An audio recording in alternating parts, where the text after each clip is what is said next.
This is the Domain Magnet Show, where you'll learn everything you need to know about buying, optimizing, and selling online businesses with your host, Michael Beroslavsky. Today we're joined by Stacy Caprio. She's the founder of Her.ceo. She had spoken with Michael recently, and we wanted to get a better idea of what she's doing with Her.ceo, how she got involved with investing in profitable websites, and just generally her background that led her to this point. So Stacy, thank you for joining us today, and I really look forward to learning more about you. Why don't you tell us kind of how you got to where you are now, and we'll go from there. Sure, sounds great. Thank you for having me today. It's great to get to have this conversation. But I actually started investing in websites when I was at my 9-to-5 job, and I really wanted kind of a way out. And I was thinking if I could only make, say, an extra $1,000 a month or whatever, just a small amount, I was thinking I could quit and then focus full time on doing other things. So I was reading a lot of online income blogs and other things at the time, including Spencer Haas' Niche Pursuits, where I found out about website investing and a site called Flippa. Mm-hmm. So that was when I decided to make my first website investment, and it kind of just went from there. So that's kind of my backstory. Gotcha. So in your kind of day job, so to speak, you had been doing stuff that was involving digital marketing, right? So you had some familiarity with this? Yes, and my focus was more of paid ads, like AdWords, Google, Facebook ads, those type of things. But I did have some background with SEO as well, and that definitely helped. And just knowing like how to go on WordPress or do analytics and all of that stuff was really helpful, I think, when I transitioned into just working on websites. That makes a lot of sense. So in terms of kind of how you approach these investments then, were you looking for paid traffic at first, or were you saying, hey, look, I want to stick with organic based on what I've read? How did you approach that? Actually, having the background in paid traffic made me want to focus more on organic, because I'd seen that you can pretty much get like a 2 times, maybe even 6 times return on ad spend a lot of times, but it's not, if you're looking for just like something that's going to give you a really high profit percentage each month, you don't want to be really running paid ads. They're more just for growth or to get some part of profit. And I was really looking to get a lot of just revenue with a low amount of spend at the time. So that's kind of why I focused on sites that had traffic mostly from organic search. That makes sense. Extremely high margins. Obviously, there's some risks that come along with that. But if you had the confidence knowing you could do paid traffic if you needed to, I'd imagine that must have been an interesting balance. So, how does that fit into your overall mindset and approach to these? You mentioned high margin is important to you. You mentioned that organic traffic at the time was important to you. Having been doing this for a little while now, why don't you just kind of tell the audience more about your investment strategy and how that's evolved since you started? So I think I kind of buy similar sites to what at least I got the feeling that you guys purchase, sites that do make revenue from traffic and ads and affiliate revenue. I've found those to just be more hands-off in management, and it takes less bookkeeping, and they're a little bit more passive, not that they don't need the same amount of kind of work. Mm-hmm. And I prefer sites that get traffic from the US, just because ads companies tend to pay higher for that type of traffic. I think that those are kind of some of the main things I look for, as well as just potential for growth. I like to have sites that have high domain authority because they're easier to add more content to and get it to rank more quickly. Those are kind of the main things I look for. Gotcha. So when you talk about getting it to rank more quickly or you're going to add more content to them, how do you identify those good opportunities where you're confident you can substantially increase the value right after you acquire it? It's important to first verify to make sure the value is actually there in the first place. And once you kind of verify that, you can look to see, like, do they have a ton of ads on the page? And if they have a ton already, maybe you won't be able to add new ads or videos. And if they don't, you can see an opportunity to kind of increase revenue by just simply putting a few more ads on the page. If you see they're running AdSense, you can kind of take that as an opportunity. Well, if I switch to maybe this ad network, I know I can maybe double revenue off the bat, which I've actually done a few times for different sites I've bought. I think, so just kind of looking at the current monetization situation and saying, can I add more affiliate links? Like, are they only monetizing with ads? Can we put a product in? Can we do something else? Also, just one way right off the bat you can usually increase revenue is you can kind of play around with putting it on a CDN and compressing images and increasing site speed. Yeah, I mean, there are just quite a few things you can do. If there's like a high money page that's not ranking, you can kind of rearrange the site architecture or give it a few more internal links and just get a quick boost. So I think it's pretty much as creative as you want to get at this point, but just kind of thinking about different things you can do to just get some quick wins and set your site up for long-term success as well. Yeah, that makes sense. Quick wins, that always feels good. Do you have a particular story that comes to mind where you made a change, you woke up the next day, or you check back a week later and you're like, awesome, so glad that worked? Yes, so the first one that just pops into my mind, I've actually done this twice. The sites were being monetized with AdSense, and I've actually just switched it to an ad network that I knew had really good RPMs, like better than AdSense for those niches. And in both cases, the revenue like doubled overnight. And it's always just kind of fun when you see that. And then you're like, wow. So I really did just double the revenue and decrease the time to get the money back by half. Yeah. I don't know if that's something you guys kind of do in your strategy too. Oh yeah, we love that. That's always good. So, you mentioned that you've got some ad networks you've had good experience with, that you look at those opportunities when you're evaluating sites. Are there any that you want to kind of call out and say, hey, they're really good to work with, or do you like to keep that kind of close for competitive reasons?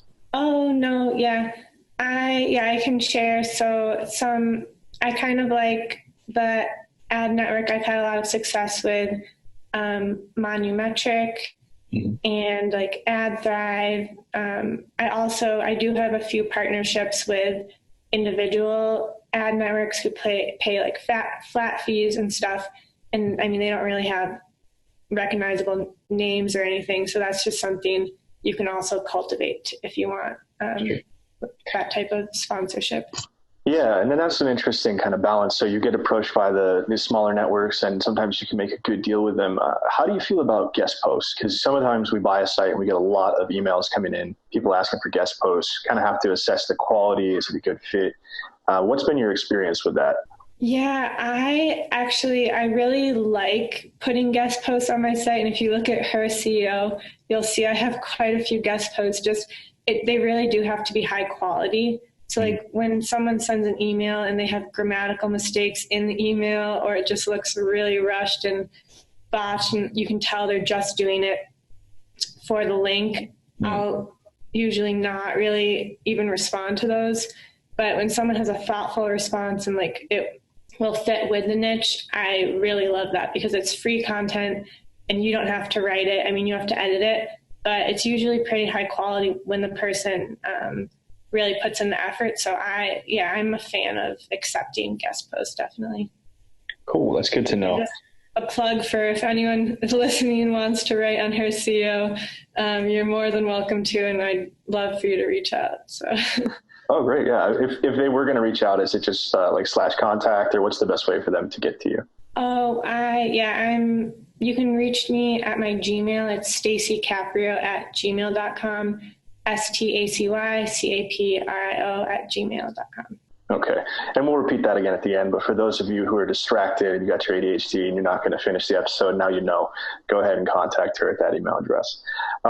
As far as the professional experience that you have and a lot of that being paid traffic, do you see yourself going that direction in the future, or are you really happy with the focus you have on organic right now? Yeah, that's a good question. I've been thinking about this actually recently, because I was thinking so many of my sites rely on organic traffic so heavily that if that gets taken away, it's going to really hit my income. I pretty much have to start from scratch. So I'm kind of thinking about how to build a brand where people will direct search and just I'll be able to contact them even if Google decides to blacklist me for some random reason. But the paid part, I would actually consider, especially if my sites got wiped from Google. I'd probably try buying some e-commerce sites and just going back to that, because I know I can do it pretty well. But paid has just gotten so saturated too over the past few years. Everybody's on the main platform, so prices have just gone up, and it's not something I really want to jump into. But if I was kind of forced to, if Google kind of took favor away from me, then I think it's something I would consider. Gotcha. So that brings up a couple interesting questions. I know that you're focused on the organic now, and that makes sense. But for those people who are listening and they're constantly looking at, over the past few years, I used to work for Flippa as an account manager, and I would see so many Shopify drop shipping sites just constantly listed. That's been less so these days. But I'm just curious what you would give in terms of advice for people who are thinking, I'm going to buy this business, which depends a lot on Facebook ads or Google ads, and I'm going to be able to learn it. Is that feasible? Should they look for an agency? Should they run away screaming? How would you approach that? I would say it is actually feasible. I would make sure if they do that, not to buy at too high of a multiple. Maybe look for something closer to 20 times the monthly profit valuation, because you want to take away the risk. They want to be able to make that back as soon as possible in case they weren't able to learn it. But in a lot of cases, the owner, if they're successful at that, will have the campaigns already up and running. So it's the hardest part about making those types of campaigns is really setting them up. And then you do continual testing and evaluation, of course. But if the owner has a successful campaign running, you can pretty much just let it run on autopilot. And that was actually something when I was in the agency world, we would have clients just kind of quit because they had the campaign set up and it was doing well. And I mean, it can kind of run on autopilot for a while without being seeing huge bad changes, at least for a few months. So, and there are a lot of resources to learn it. So, and the interfaces are pretty intuitive. I mean, you're not going to do as good of a job as someone whose background is in that, but I would say go for it. Maybe start with a site that's not as expensive and see if you can do it. And then if you can, just kind of work your way up from there. Gotcha. You mentioned that you would look back at that way of doing things, but only if you really had trouble with organic. So I'm curious, we've all made mistakes, as I've been brokering in the past, as I've been working with Michael on the buy side, we don't always get things right. So do you have an example or a story where you've really learned your lesson the hard way? Yeah, I do. So there are two sites I pretty much bought that, and I've kind of talked about this too on my site in more detail if people want to check it out. But so the first site I bought, and you've probably experienced this when people try to list either on Flippa or sell to domain magnates, but people will inflate or just flat out lie about a site's revenue. And the first time I went on Flippa, the site that I first initially purchased, the seller said it was making a lot more than it was each month. And I just kind of believed him. I didn't even check it. So I bought that site and it ended up barely making any money, but it was a very cheap site. So I didn't lose a ton of money. It was very small. So it basically just taught me the lesson that you should always verify revenue. And that's something I'm actually grateful for that I learned then, because like now I'm very careful about verifying every little piece of data before buying a site. Right. And if I'd had a good experience at the start, maybe I wouldn't have been with my bigger sites. So I think that's really important. And then the second big mistake that I personally made was, so I was really, really desperate, I think, to buy a site. So like, I don't think you should ever buy a site when you're in a bad state of mind or like desperate or like kind of not in like a peaceful, like calm, good decision-making state of mind. So I was kind of desperate. And so I bought like a fad trendy based site. It was like an app based site. And I was able to like double the revenue pretty quickly. That was one of the ones I did double, just changing ad networks and everything. But traffic tanked after just having it a few months. So I probably made back like 70% of what I bought. So like it wasn't a huge deal, but it kind of taught me a lesson. You should always go for sites that have long-term potential and use your common sense. 'Cause I mean, I'm sure I could have figured that out if I just kind of thought about it a little, but that kind of goes back to like, you have to be in a good mindset when you're buying a site and not just super desperate for a site. That makes sense. Definitely your state of mind and your frame going into that sort of thing. You know, it reminds me of sometimes when I see sites related to video games or movies, just, you have to sit there and gauge, is this going to be popular for very long, or is it just, you know, kind of a hype thing right now? And some games have been around for over a decade. People still play them. But I feel really bad for the people who bought Pokemon Go related apps and websites at the peak of that, because it basically just disappeared overnight. And I felt bad for them. But these things happen. So when you're approaching due diligence, obviously you said you've learned your lesson about verifying financials, and you know enough about traffic generation on those topics to really get a good sense if that's authentic. But what else do you bring to the due diligence process that maybe somebody in the audience hadn't considered? Well, yeah. So I always get access to the Google Analytics, always get video screen shares of revenue. And I think those are the two main things. And then also you want to ask about and look at their backlink profile and make sure it's not a bunch of paid sites or PBN type stuff, because if they take away the links, that could be really detrimental, or if the PBN gets penalized. So I think just from an SEO perspective, you kind of want to do some due diligence before diving in, and make sure the site is built on a strong foundation. Right. Yeah, that makes a lot of sense. And with the PBN stuff, that's kind of a bit of a contentious point. It has been for a long time. It works if you understand it, and you know there are people that are quite good with that sort of thing. But if you're a first-time buyer, it can be quite risky, and there are a lot of other risks that you can encounter when you're in this process. So what are some other risks that you've noticed maybe other people making the mistakes and you warn people about when you tell them, say it's a friend of yours saying, how do you do this? How do you make money this way? And couldn't you lose all your money? I mean, what kind of risks are they worried about, and what do you tell them? So one risk that I kind of tell people, even those on my email list, is, so if you buy a site that's reliant on organic traffic, and I guess I kind of talked about this, Google or whatever search engine can just take it away at any time. And if you buy a site reliant on any source of traffic, it can be taken away anytime. So like if it's reliant on Facebook traffic, like a lot of websites used to be a few years back, Facebook changed their algorithm so the organic reach was severely limited, and a bunch of sites kind of failed. I don't know if you saw any of those, but just anything that's based on any source, even paid traffic, like once people started jumping into the game, it gets more expensive.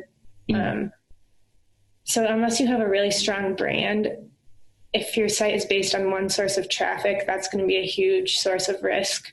You have to just decide if you want to take that on. Another thing is affiliate. If your site is based on affiliate traffic, any affiliate anytime can take away their program, or they can severely cut commissions. Even the Amazon affiliate program has been cutting commissions every year. And just if it's reliant on a single affiliate, I've seen sites that I've been looking at where they were making double the previous year when they had half the traffic they do now, because they had affiliates just cut their program. So yeah, that's a huge risk too. Yeah.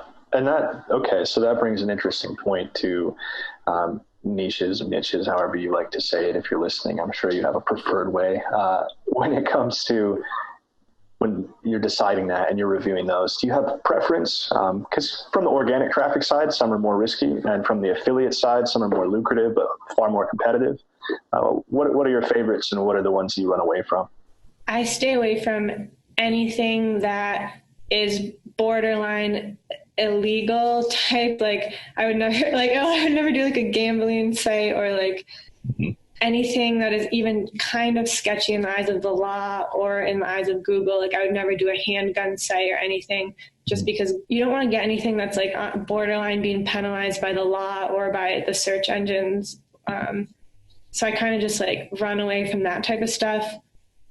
I also so actually one site that I had purchased was a site that had user generated content. And on one hand, it was amazing because I didn't have to touch it and it just hummed along. The traffic was so strong. It was over 10 years old. And this was a site that was getting like millions of page views a month. It was like really popular. But after I had it for like a little over a year, I realized all the images were probably, so anytime anyone takes an image, it's copyrighted by the person who took it. And so these are all user uploaded images. Yeah. And I realized there's probably a copyright issue there. So I stay away from like user generated sites now, or sites that don't have like images that were owned by the owner, or a stock site. So I think that's just something most people probably don't really think about, but it's pretty important. Yeah. Yeah. I like sites that are based on content that is high quality, and it doesn't really matter the specific niche, as long as I kind of understand how the site makes money and kind of understand the niche to the point where I can be literate in it. But I'm not super picky in terms of niche in that sense.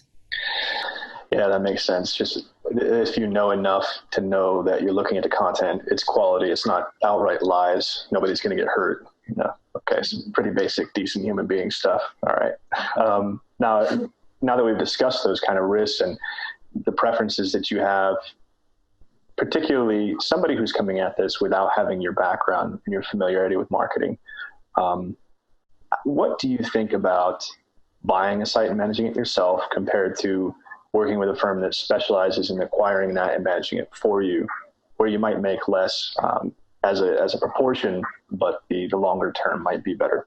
Yeah, it's something I've actually been thinking about recently too, both in terms of investing my own money, but also investing other people's money kind of in a similar way that you guys do, and just really considering. But it's really interesting because there are a lot of pros and cons. So for someone that doesn't have the technical ability or the time to manage a site, I think having a service like the one you guys offer is a really great value add. And so one really great positive is the tax benefits. So I know that a lot of the people who have a service like domain magnets, the income that people get is considered passive. So it's only taxed at the capital gains rate, which is really great because the income that I get is taxed at like an income bracket rate. So it can be a lot worse in terms of like the taxes that you have to pay. So I think that's one reason to consider as well. I personally don't think I will invest in the near future with a service like that, just because it does. So I don't know, what type of fee do you guys charge specifically? Well, that would kind of depend on the situation. We hammer that out with our individual clients, but yeah. Oh, okay. Because I know a specific service similar to yours called the Income Store. Mm-hmm. So they take 50% every single month for themselves, even from the beginning. So it theoretically, they guarantee a 15% return per year, but like theoretically it would take you 6 years to make back your investment, like over 6 years. And for me, I just think about like, if I buy a site on my own, I can make it back in like under 2 years pretty much. So in that sense, it just seems like it's not the best option for my situation. But I know if someone doesn't have experience with that and they want the passive income, I think it can be a really great like service. Yeah, that makes a lot of sense. Everybody's situation is a bit different, and some are more sophisticated with the marketing side of things, which is constantly evolving. And others are really just looking for access to the opportunity, because we had talked a little bit before about the difference between this and other sort of more traditional assets. And, you touched on that with someone getting 15% per year. That's actually pretty good relative to what they might get in like an index fund. So how would you compare this to more traditional assets? And, what would you tell somebody who does not have your background, but does want to participate in the kind of income that's possible? Mm-hmm. So one thing that makes website investing, but also real estate investing really attractive to any investor is, so you get the payouts every month. And then once you make back your initial investment, then you start getting payments that are just simply like pure profit each month. So I think that's why I love website investing, and I'm kind of attracted to like real estate investing, although I've never kind of dove in there. But I think that's because I have more experience with the websites, and you can make your money back more quickly with websites, which is another advantage.